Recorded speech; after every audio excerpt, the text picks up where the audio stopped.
Hello and welcome to Parent Communication with Google. This will be Lesson 1, Google and Google Drive. We're going to start at the Google Sign Up page.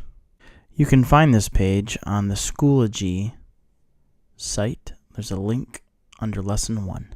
I am logged in as drbreedlove16 at hotmail.com. If you want to sign up for a Gmail, you can, but you also have the option of associating your current email with Google. Simply follow the steps in the sign up page until you get to the welcome screen. On the top upper right corner, we have 9 small squares. This is the apps button. The app that we're going to use is Google Drive. This is the welcome page for Google Drive. They give you a small tour. Feel free to click through here. Some new features of the new Google Drive. We also have a video that you can watch. Looks like it's about 1 minute and 42 seconds long. Or you can go right to Google Drive. One important part of Google Drive is the incoming button. This is going to be important. This used to be called Shared with Me. Now they call that incoming. I'm going to go ahead and log into my Hartford email account.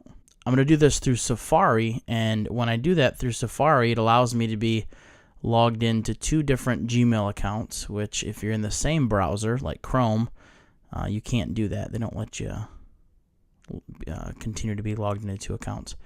Now that I'm in my Hartford, I can go to those 9 squares again, find my Google Drive app. Once that loads, you can see the documents that I own. This is an example of the data tracker that we'll be working with. One of the things you can do with a document that you own is share it. And if I click here, I'm going to go ahead and share this with that Hotmail account that I set up. If you look on this side, you have 3 options where the person can edit the document you're sharing with them, they can comment, or they can only view. In this particular case, I'm going to put it on can comment, and that way this person can not edit anything within the document, but they can comment on it, and we will talk about that in a little bit. I'm going to leave a short message here. Okay, now that that's sent, one way we can go back and double check to make sure it was sent, or simply to view on who's seen this, is if we click on the document. In this case, it's a Google Sheet. If we click on the Google Sheet and we click on the share button in the upper right hand corner, you can see that it is shared with Robert Breedlove and one other. The other is my personal email, so I can access this sheet even if I am logged in with that email. Okay, if I go to my drbreedlove16 at Hotmail, you can see what it looks like when you have something shared with you.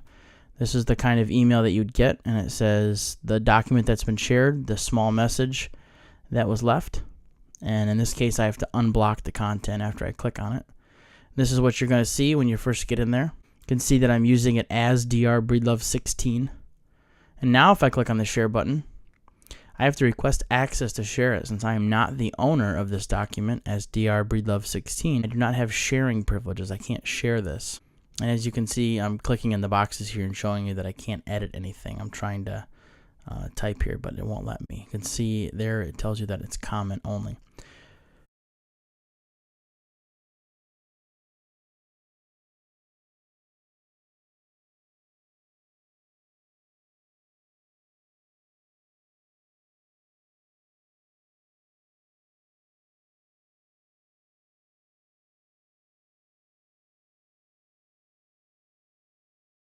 Commenting with Google Sheets.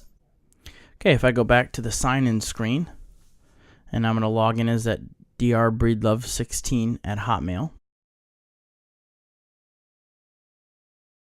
This is the start page that you'll see. We're going to hit those 9 squares in the upper right-hand corner for the apps. We're going to go to Google Drive. And again, my drive, I don't have any documents. I haven't created any documents with this drive. But if I go to incoming, you can see here's the document that was shared with me. If I click on that document, it's going to open.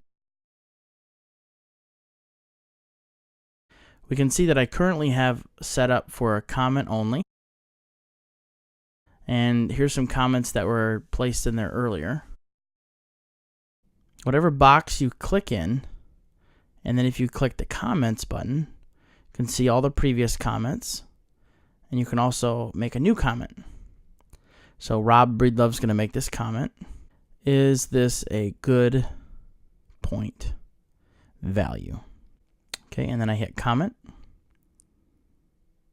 And then you can see the comments are visible. There's a little gold tab in the upper right hand corner. You can click on the comments. If you click resolve, that little gold tab is going to go away. And if you go to comments and look, it's going to tell you that it was resolved. Rob Breedlove resolved this, and it gives you a date. It gives you a date and a time. This one in this case says today at 6:44 p.m. But we can scroll through. All the comments are always saved in that comment section. Reply to or resolve the comments. They are still accessible. Okay, this concludes lesson 1, getting set up with Google Drive and Google Sheets.